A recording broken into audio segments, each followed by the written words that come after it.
มีอยู่กับ2 BNK เกือบใกล้ม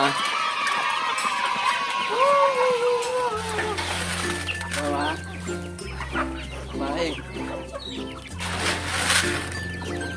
เบิ่งใกล้ดูนะ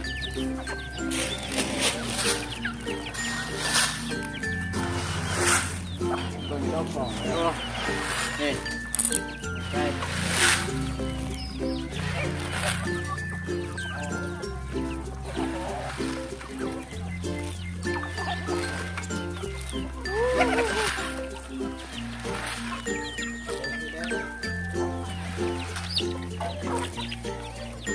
มาบอก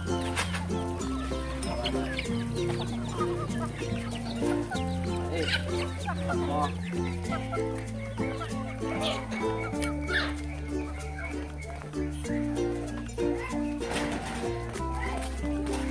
มาจะเกือบเป็ดเนาะไม่ฟ้องเมื่อเป็ดมาแล้วนี่ตรงนี้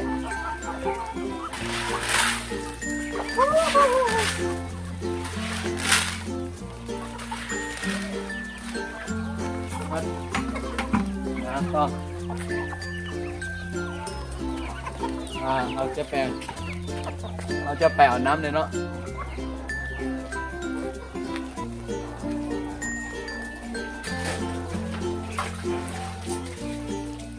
น้ำมาตกเป็ด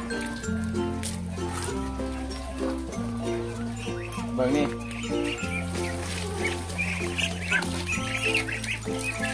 โอเคไปเฮ้ย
นี่น้ำเนาะมา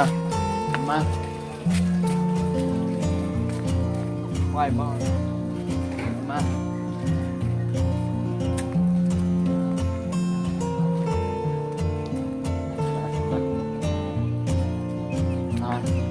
ลกไก่นี่ก็สร้างมาได้1,000 ปีเนาะน้ำเลยไปมาเดี๋ยว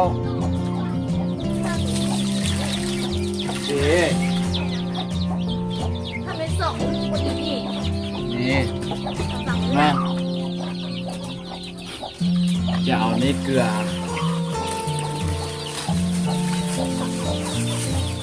เจ้าสลีบนเกลือเนาะใช่พี่แม่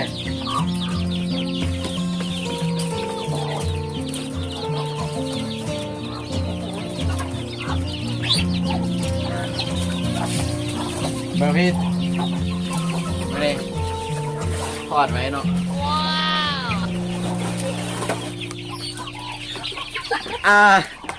เกลือเป็ดเกลือไก่แล้วเราจะมาเบิ่งเป็ดไก่